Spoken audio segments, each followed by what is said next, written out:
Well, good morning, ladies and gentlemen. I'm happy to introduce another In Conversation with. And today, I know I'm always delighted, but I'm extra delighted today because I have a good friend of mine, a colleague, and a man that I very much respect. He's been a long time in the industry, but he's written a book.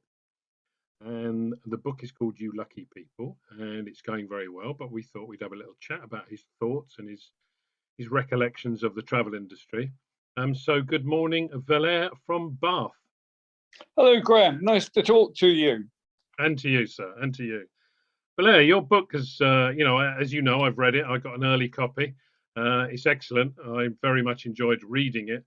I noticed at the beginning, your first foray into foreign lands was to Germany. I was expecting to see Italy because you're obviously very well associated with Italy. But I saw Germany was one of your first places that you went to.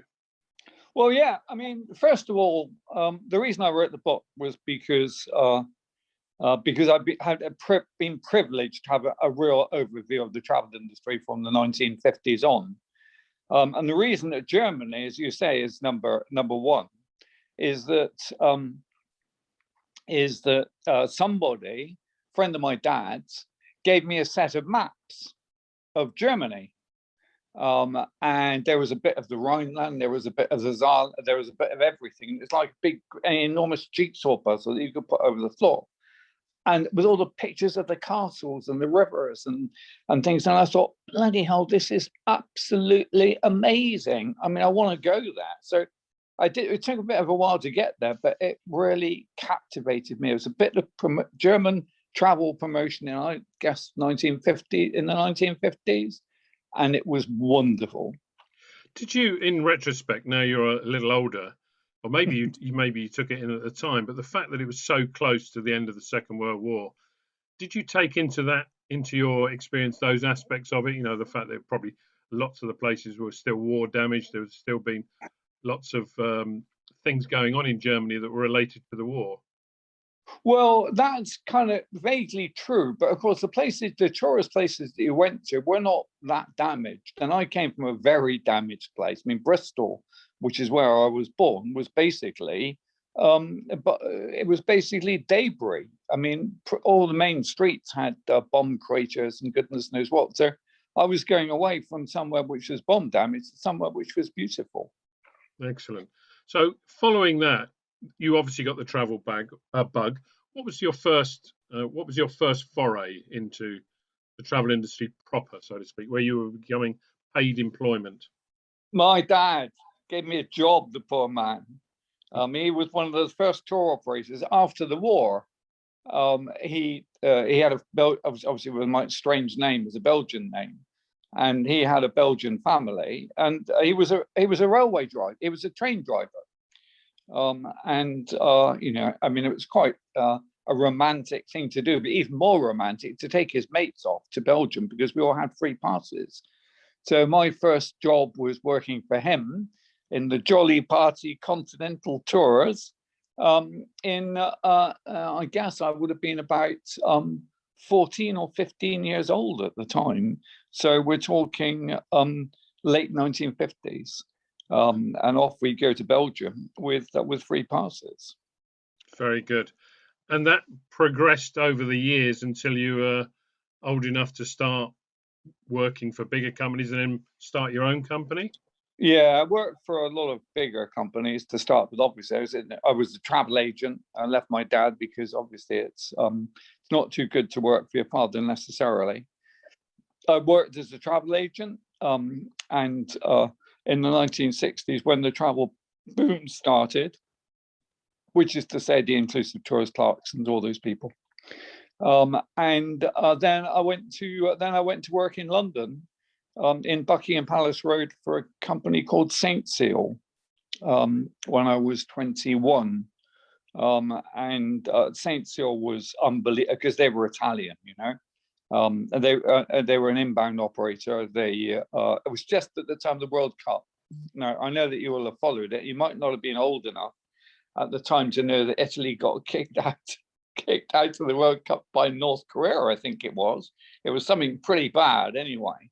And we were expecting all these Italians over in London to spend money, and unfortunately they didn't. So that was a little bit of a sad story. But that was my first big job in the travel industry, was working for Saint Seal as domestic travel manager in Buckingham Palace Road in London in the 1960s. And where did you progress from there? I know this association with Italy continued, didn't it? Yeah, well, I love Italy, and I've always loved Italy, because even when I was a kid, Italy was a good place to be. But I worked for the Bulgarians after that, when they started to develop the Black Sea coast. And then after that, I left London and started my own thing, and then eventually started a kind of a coach tour operator, which is probably one of the biggest coach tour operators in the country at that time. We were going everywhere, but including Italy, of course. Lido di Jesolo, Rimini, all of those places. Really quite very interesting, and very. It's when the travel industry was in the state, you could shake somebody's hand, and you know that you had a deal. It was that kind of business, and that was in the 1970s and the beginnings of the 1980s. So it was very interesting. And then I, as you know, I got. I would say I fell in love with Romagna, which is a part of Italy that is north right hand side, and started to do a lot of work there.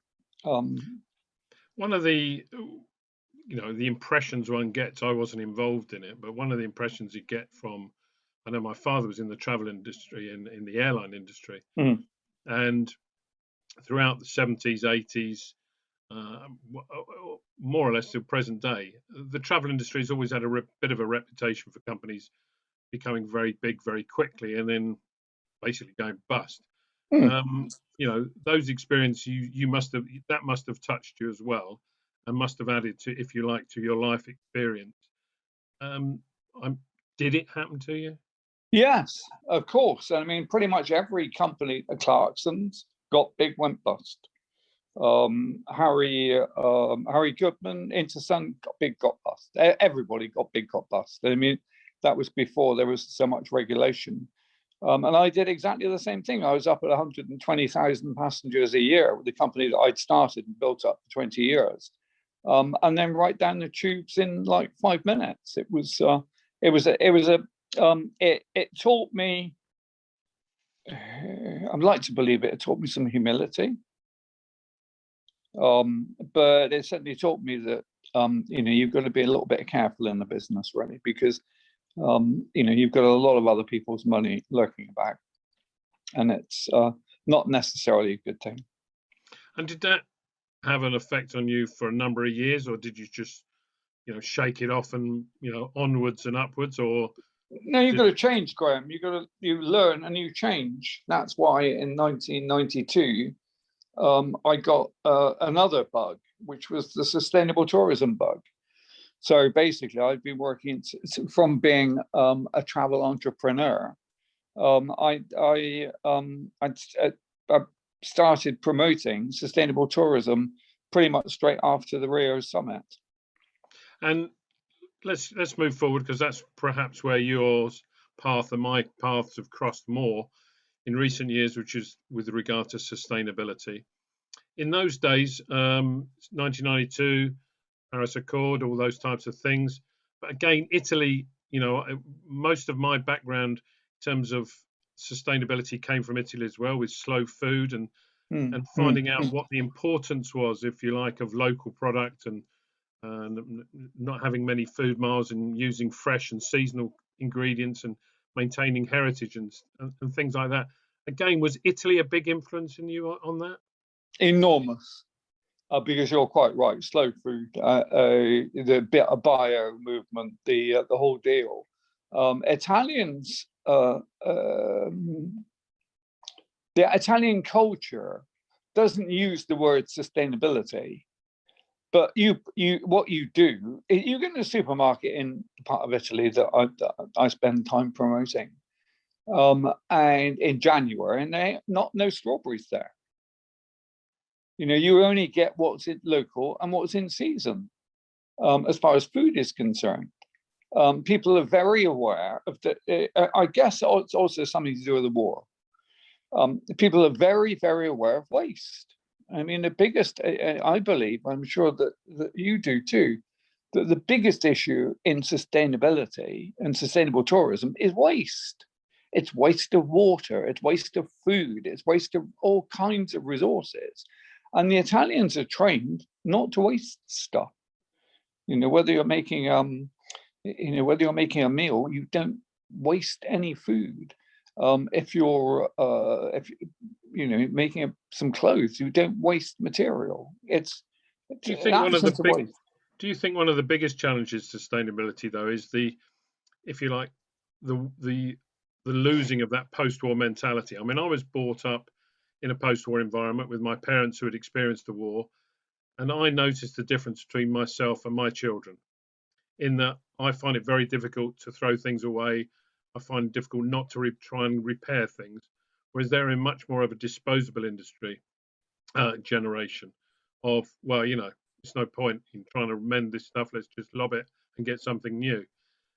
And also that goes with food as well to a certain extent. I mean, the regard that people have for food and water and stuff, you quite rightly identify, is scant compared Yeah. with, say, my generation, or dare I say, your generation either. Well, yeah. I mean, it's visceral, isn't it? It's not to do with working it out. I don't throw away a pair of shoes because they can be repaired.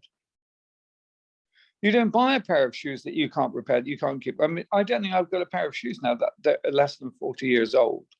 And that's not because I've worked it out, because that's the thing that I should do. It's because you don't waste stuff. And I think that is and I think that the other issue, as far as tourism is concerned and sustainability, is not just a wasting, it's respect. It's probably a waste as well. It's the fact that when you go somewhere, you must be grateful to be, you go to Venice, you should be grateful to be there. You must relish that experience. It's like eating your food. But you mentioned a couple of resorts in Italy have had their issues with over-tourism and sustainability in the past, Lido di Jesolo and Rimini, where pollution has come across because of disrespect for the sea and stuff like that. Yeah. So I think you're right. I mean, that there are so many challenges. What do you think? To bring unfortunately, to bring this conversation to conclusion, what do you think the future holds? Are you optimistic about the next, say, 20 years of development in the tourism industry? Yes, I am, but I don't think it's going to be anything like what it was. I think that two things that I think are really key. One is the experience economy, which is to say, getting the absolute maximum out of your experience, and for small businesses to be able to put it together. And the other thing is virtual tourism. I mean, all of them are ways in which the destination is damaged less because people understand it more. When I say destination, I don't mean the bricks and mortar, obviously, I mean the people. When you mentioned Lido di Jesolo and Rimini, but Rimini is embarked on an enormous program now of becoming green.